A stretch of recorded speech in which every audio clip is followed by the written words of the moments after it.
துணிவு படத்துக்கு அப்புறமா அஜித் குமாரோட எந்த ஒரு படம் ரிலீஸ் ஆகல. ஆனா 2025 பொங்கலுக்கு வந்து விடாமுயற்சி படம் ரிலீஸ் ஆகும்னு சொல்லிட்டு கொஞ்ச நாளைக்கு முன்னாடி ரிலீஸ் ஆன ட்ரீசர்ல சொல்லியிருந்தாங்க. இந்த படத்தோட மெயின் ட்ரெய்லர் வந்து டிசம்பர் 31 அல்லது ஜனவரி 1 ரிலீஸ் ஆகும்னு சொல்லிட்டு எல்லாம் ஆவலோட எதிர்பார்த்துட்டு இருந்தாங்க. அந்த சமயத்துல டிசம்பர் 31 நைட் 11 மணிக்கு லைகா ப்ரொடக்ஷன் வந்து தவிர்க்க முடியாத காரணங்களால விடாமுயற்சி படம் பொங்கலுக்கு ரிலீஸ் ஆகான்னு சொல்லிட்டு ஆஃபீஷியல் அனௌன்ஸ் பண்றாங்க. அந்த சமயத்துல வந்து பாத்தீங்கன்னா விடாமுயற்சி படம் ரிலீஸ் ஆகான்னு தெரிஞ்சதுக்கு அப்புறமா தயாரா இருந்த நிறைய திரைப்படங்கள் வந்து ரிலீஸ் பண்ண சொல்லிட்டு ஆஃபீஷியல் அனௌன்ஸ் பண்ணிட்டு இருந்தாங்க. அதுல ஒரு படம் தான் வந்து பாத்தீங்கன்னா இந்த காதலிக்க நேரமில்லை திரைப்படம் 2025 பிப்ரவரி 14 ரிலீஸ் ஆகும்னு சொல்லிட்டு அவளோட எதிர்பார்த்துட்டு இருந்தாங்க. விடாமுயற்சி படம் ரிலீஸ் ஆகாத காரணத்தினால அந்த சமயத்தை யூஸ் பண்ணி தான் இந்த படத்தோட அனௌன்ஸ்மெண்ட் கொடுக்குறாங்க. சரி, இந்த படம் ரிலீஸ் ஆயிடுச்சு. சரி, இந்த படத்தோட கதை என்ன, இந்த படம் எப்படி இருக்கு, இந்த படத்தோட ஃபுல் ரிவ்யூ தான் இந்த வீடியோ எல்லாம் பார்க்க போறோம். என்னோட சேனலுக்கு ஃபர்ஸ்ட் டைம் வந்தீங்கன்னா மறக்காம சப்ஸ்கிரைப் பண்ணிக்கங்க. என்னுடைய பேர் சக்திவேல். இந்த காதலிக்க நேரமில்லை படத்துல ரவி மோகனும் நித்யா மேனனும் முக்கியமான ஒரு கேரக்டர் நடிச்சிருக்காங்க. இந்த படத்தோட டைரக்டர் யாருன்னு கேட்டீங்கன்னா கிருத்திகா உதயநிதி. இந்த படத்தோட ஒரு ஒன்லைன் ஸ்டோரி என்னன்னு கேட்டீங்கன்னா ரவி மோகனும் யோகி பாபு அவரோட ஃப்ரெண்டான வினயும் 3 பேரும் ஸ்பெர்ம் டொனேட் பண்ணுவாங்க. நித்யா மேனனுக்கு வந்து ஸ்பெர்ம் மூலமா வந்து குழந்தை பெத்துக்கணும் அப்படின்னு சொல்லிட்டு ஒரு ஆசை. அதனால ரவி மோகனோட ஸ்பெர்ம் மூலமா நித்யா மேனனுக்கு குழந்தை பிறக்கும். பட் இது வந்து ஸ்பெர்ம் யாரோடதுன்னு நித்யா மேனனுக்கு தெரியாது. அதே மாதிரி பாத்தீங்கன்னா தான் டொனேட் பண்ண ஸ்பெர்ம் மூலமா தான் இந்த குழந்தை பிறந்திருக்கு ரவி மோகனுக்கு தெரியாது. இவங்க 3 பேருக்குள்ள நடக்கிற ஒரு சுவாரஸ்யமான படத்தோட கதை தான் இந்த காதலிக்க நேரமில்லை. கடைசியில வந்து இவங்க ஒண்ணு சேர்ந்தாங்களா இல்லையா, தனக்கு யாரு வந்து ஸ்பெர்ம் டொனேட் பண்ணாங்க அப்படிங்கறது நித்யா மேனன் கண்டுபிடிச்சாங்களா இல்லையா, படத்தோட ஒரு ஒன்லைன் ஸ்டோரி. இந்த படத்துல நித்யா மேனன் இந்த மாதிரி ஒரு குழந்தை பெத்துக்கிறதுக்கு இருக்கிற ஒரு ஸ்ட்ராங்கான ரீசன் என்ன கேட்டீங்கன்னா அவங்க லவ்வர் வந்து அவங்களை ஏமாத்திடுவாங்க.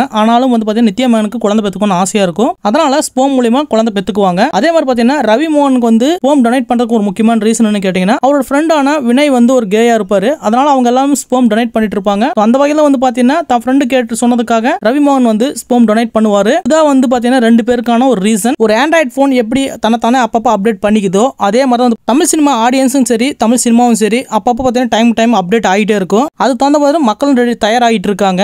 அந்த மாதிரி வந்து பாத்தீங்கன்னா இந்த காதலிக்க நேரமில்லை படத்துல வந்து அவங்க சொன்ன விஷயத்தை வச்சு பார்க்கும் பொழுது காதலிக்க நேரமில்லை அப்படிங்கிற டைட்டில் எடுத்துட்டு கல்யாணம் பண்ண நேரமில்லை, கருத்தரிக்க நேரமில்லை, சேர்ந்து வாழ நேரமில்லை, இந்த மாதிரி ஏதாவது ஒரு டைட்டில் வச்சிருந்துக்கலாம். நான் எதுக்காக இது சொல்றேன்னு கேட்டீங்கன்னா இந்த படத்துல அவங்க சொன்ன முக்கியமான ஒரு கருத்து என்ன சொல்லனா, ஆக்சுவலா இது ஒரு படம்னே நான் சொல்ல மாட்டேன். எப்படி நான் சொல்லுவேன்னா தமிழ்நாட்டுல இந்தியாவில் இல்ல உங்க தெருவில் இருக்கிற ஒரு ஃபெர்டிலிட்டி சென்டர்ஸ் எல்லாம் மொத்தமா ரவி மோகனுக்கும் நித்யா மேனனுக்கும் வந்து பணத்தை கொடுத்து ஒரு ஆவணப்படம் எடுத்தா எப்படி இருக்குமோ அந்த மாதிரி தான் இருக்கு இந்த படத்தோட கதை.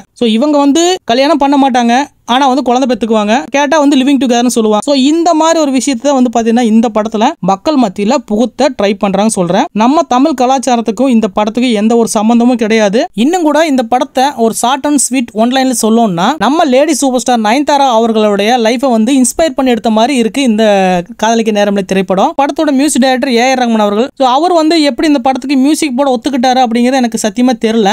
இன்னொரு விஷயம் சொல்லணும்னா இன்னொரு 50 வருஷம் கழிச்சு வந்து பாத்தீங்கன்னா ஆணும் பெண்ணும் சேர்ந்து குழந்தை பெத்துக்க முடியாது, நீங்க வந்து IVF அதாவது வந்து ஃபெர்டிலிட்டி சென்டர்கள் மூலமா தான் வந்து குழந்தை பெத்துக்க முடியும் அப்படிங்கிற விஷயத்தை வந்து இன்னிலிருந்து நம்ம கிட்ட சொல்லி நம்ம மைண்ட்ல ஏத்த வைக்கிறாங்கன்னு நினைக்கிறேன். இது போன்ற படங்கள் மூலமா வந்து பாத்தீங்கன்னா இளைய தலைமுறையை மூளை செலவை பண்றாங்கன்னு தான் நான் சொல்லுவேன். ஒரு காலத்துல உங்க தெருவுல செல்போன் ரீசார்ஜ் கடை இருந்திருக்கும். ஆனா இன்னைக்கு வந்து பாத்தீங்கன்னா அட்லீஸ்ட் ஒரு ஃபெர்டிலிட்டி சென்டராவது உங்க ஏரியால இருக்கும். நல்லா செக் பண்ணி பாருங்க, நான் போய் சொல்லல. நீங்க ஒரு 10 விளம்பரம் பாத்தீங்கன்னா அந்த 10 விளம்பரத்துல 2 விளம்பரம் வந்து ஃபெர்டிலிட்டி சென்டர் சம்பந்தப்பட்ட விளம்பரமா தான் இருக்கும். இன்னும் கூட இந்த படத்துல அவங்க சொல்ல வந்த கருத்தை வந்து ஷார்ட்டா சொல்லணும்னா டிவில இந்த பொருள் நல்லா இருக்குன்னு ஒருத்தன் விளம்பரம் பண்ணா அந்த பொருளை நம்ம வாங்க மாட்டோம். இருந்தாலும் வந்து பாத்தீங்கன்னா அந்த பொருளை வந்து தொடர்ச்சியா விளம்பரம் பண்ணிக்கிட்டே இருப்பான். ஆனா ஒரு சமயத்துல அந்த பொருள் வாங்குறதுக்கான ஒரு அவசியம் வரும். அன்னைக்கு வந்து அந்த பொருளை நம்ம தேடி பிடிச்சு வாங்குவோம். அந்த மாதிரி தான் வந்து பாத்தீங்கன்னா ஹஸ்பண்ட் அண்ட் ஒய்ஃப் வந்து சேர்ந்து குழந்தை பெத்துக்க முடியாது. ஆனா இன்னொரு 50 வருஷங்களுக்கு ஃபெர்டிலிட்டி சென்டர் மூலமா தான் நீங்க குழந்தை பெத்துக்க முடியும் அப்படிங்கிற விஷயத்தை இப்பவே நம்ம கிட்ட சொல்றாங்க. இதுல இன்னொரு விஷயம் என்னன்னா கிளைமேக்ஸ்ல படத்துல நடிச்ச வினய் வந்து ஒரு கேன்னு சொன்ன அவர் வந்து இன்னொரு ஆம்பளை தான் கல்யாணம் பண்ணிக்குவாரு.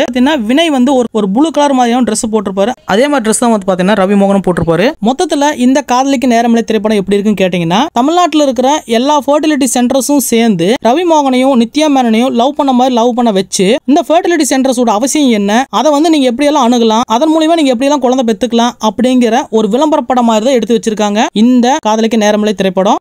இந்த படம் நல்லா இருக்கு. இந்த படத்தை கட்டாயம் எல்லாரும் பாருங்க. நம்ம இளம் தலைமுறைக்கு இந்த கண்டிப்பா பார்க்கணும் அப்படின்னு சொல்லிட்டு யாராவது இந்த படத்தை பத்தி பாசிட்டிவான ரிவ்யூ சொன்னாங்கன்னா தயவு செஞ்சு அவங்க நீங்க சந்தேகப்படுங்க. இந்த வீடியோ பிடிச்சிருந்தா மறக்காம லைக் பண்ணுங்க, கமெண்ட் பண்ணுங்க, ஷேர் பண்ணுங்க. மறக்காம என்னோட சேனல் சப்ஸ்கிரைப் பண்ணிக்கோங்க. தேங்க்யூ.